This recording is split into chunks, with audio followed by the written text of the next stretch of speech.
So I have Vestibular Case B. The subjective is going to be in the description below, but the differentials that I'd come up with are going to be 3PD as well as maldebarkment. 3PD because the necessary criteria fits of being more than 3 months. It's precipitated by conditions that cause vertigo, in this case BPPV, and then it gets worse with upright posture, which is the patient's main complaint. Maldebarkment, it could be because I thought she was exposed to passive motion on the plane that initially could have started all the symptoms. She notes swaying. There is some depression regarding the case that she has, which is a loose link, but it's possible. Of those two, my main diagnosis I'm thinking is going to be 3PD because all the necessary criteria does fit. And maldebarkment, I can somewhat rule out because passive motion doesn't better the patient's symptoms. But with 3PD, symptoms are worse with upright posture, head or body motion, as well as exposure to complex or motion-rich environments, which she states it feels worse during being in a busy store like Costco. Yeah. In terms of interpreting each result, for the test results, so there were no central or peripheral issues noted, which is in line with maldebarkment as well as unremarkable vestibular tests. But there's no signs of BPPV. There's a slight bit of a vestibular issue in terms of the MCAPSIB when we're doing condition 4, where they're relying on vision and somatosensory a lot, so where the vestibular alone section only lasted about 1 second, which not very good. Sharp and Romberg was a little interesting because she could last 20 seconds eyes open, then with eyes closed she had excessive swaying around 10 seconds. In terms of the outcome measures, the FGA is below the cutoff score as she has 18. DHI, pretty high level of perceived handicap at 68%. Pretty good confidence with the ABC at 70. The tug was above the normative score at 21 seconds, and the 10-meter walk test proved she was a limited community ambulator at 0.7 meters per second. In terms of the treatment plan, I figure along with 3PD, we want to focus on education, letting the patient know what is going to exacerbate her symptoms so she can kind of prepare for it.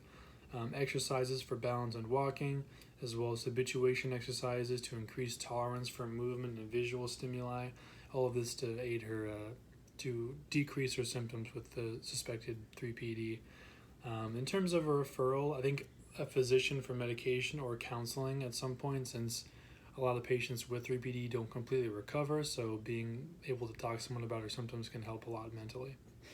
In terms of interventions to provide for the patient, in terms of habituation, I was thinking of doing some head turns, preferably when they're standing. So while standing, she can have her feet about shoulder width apart. Going to be doing oscillations from looking left to right, like so, just at a comfortable pace at first, and then we can even do some vertical head movements as well. In order to progress the intervention, we can have the patient either keep the feet closer together, or we can do it in a Romberg stance, or we can have them on a foam pad, or even closing their eyes, or even like increasing the turns they have with their head, going faster out of the patient's comfort level. For balance, we can do a walking with head turns, so the patient will have a certain distance to walk to from here and there. Starting at one side, but we're going to be walking with head turns. We're going to be walking at a comfortable pace for the patient, turning left to right, and then oscillating from left to right, also to up and down. Once again, for progressing this exercise, we can do faster head turns, up and down, we can also make the patient go faster or slower, even control their pace, letting them know, go faster now, go slower now, to kind of correct and see where they're at. We can even make it a more busy environment, having people walk around and just confusing the patient, not confusing, but overstimulating the patient as they're walking. And then in terms of dosing, couldn't think of the word. We can lightly, you want to exhibit or exacerbate the symptoms a little bit during these exercises, so it is based off patient comfort. Do we want them to be, too overstimulated by what's happening? But as a general start, we can start with the head turns, doing about 30 seconds at their comfortable pace, taking a little bit of a rest and doing that 3 times. And then in terms of the walking, we can have them go from one spot to another and back, and then take a little bit of a rest, and then do that one more time. But each time we can change it up and make it more complex and more challenging for the patient.